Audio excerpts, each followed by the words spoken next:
बिस्मिल्लाहिर्रहमानिर्रहीम। अस्सलामु अलैकुम।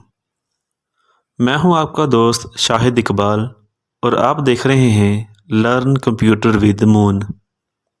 दोस्तों, जैसा कि आप जानते हैं कि हम कुछ अरसा से सम के फार्मूलाज पर वीडियोस बना रहे हैं और आपको ये भी बताया कि MS एक्सेल में सम के टोटल 11 फार्मूले होते हैं, जिनमें से 9 के बारे में कि वो कैसे अप्लाई करते हैं और इनके फंक्शंस क्या हैं हम सीख चुके हैं। आज का सम का सेकंड लास्ट फार्मूला जो हम सीखने जा रहे हैं वो है IM सम। तो आइए IM सम का इस्तेमाल सीखते हैं। How to apply IM sum formula in MS excel sheet. हमारे सामने जो शीट ओपन है इसमें x की और y की कुछ वैल्यूज़ लिखी हुई हैं। इन पर फार्मूला अप्लाई करने से पहले आपको बताते चलें कि जैसा कि मैथ में कुछ वैल्यूज़ होती हैं, इनके साथ कम्प्लेक्स नंबर्स लिखे हुए होते हैं, जैसा कि 2x + 3x = 5x। तो इसमें x को कम्प्लेक्स नंबर कहते हैं। तो ऐसा ही ये फार्मूला जिन कम्प्लेक्स नंबर्स के लिए इस्तेमाल होता है वो है I and J।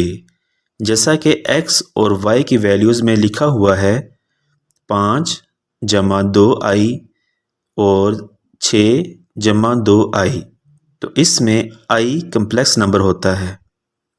इन्हीं वैल्यूज़ पर फार्मूला अप्लाई करते हैं। लिखते हैं = IM सम ब्रैकेट स्टार्ट, ऑप्शन है I नंबर 1। तो इसके लिए पहली वैल्यू को सिलेक्ट करेंगे, कॉमा, फिर है I नंबर 2।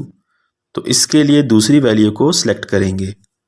तो इसके आगे भी अगर आपकी कुछ ऐसी वैल्यूज़ हों तो आप इनको भी सिलेक्ट कर सकते हैं, जैसा कि इधर ऑप्शन है I नंबर 3 और ये कंटिन्यू है।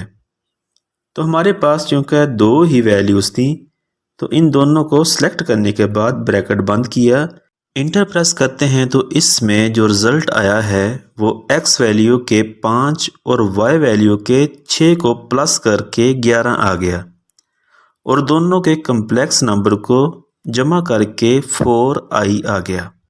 दोस्तों, इस फार्मूले का कुछ ज़्यादा इस्तेमाल देखने में नहीं आता सिवाय मैथ के, तो बाकी के लिए यही फार्मूला ड्रैग डाउन करते हैं। तो देखिए दोस्तों, लास्ट वाले 2 सेल में एरर शो हो रही है। पहली वाली में हैश वैल्यू और दूसरी में हैश नम। तो ये एरर क्यों आई, आइए आपको बताते हैं।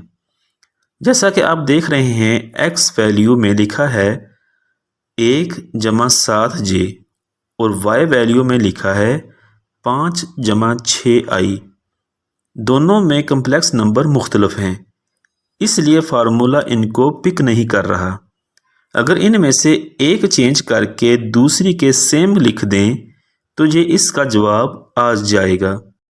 अब दूसरी एरर इसलिए आई है कि हमने कम्प्लेक्स नंबर को पहले लिखा है जबकि इसको बाद में लिखते हैं। जैसे ही इसको चेंज करेंगे तो ये एरर भी ख़त्म हो जाएगी। दोस्तों, हमारी आज की वीडियो इख्तिताम को पहुंची। वीडियो अच्छी लगी हो तो लाइक करें और कंप्यूटर ट्रेनिंग के मतलब मज़ीद वीडियो देखने के लिए और हमारे साथ जुड़े रहने के लिए हमारे चैनल को सब्सक्राइब करें और बेल आइकन को भी प्रेस कर दें ताकि हमारी हर आने वाली नई वीडियो का नोटिफिकेशन आपको मिल सके। और आखिर में हमेशा की तरह दुआ है कि अल्लाह पाक मुझे और आपको दुनिया और आखिरत की हर कामयाबी से नवाजे। आमीन। मुझे दें इजाज़त। अल्लाह हाफिज़।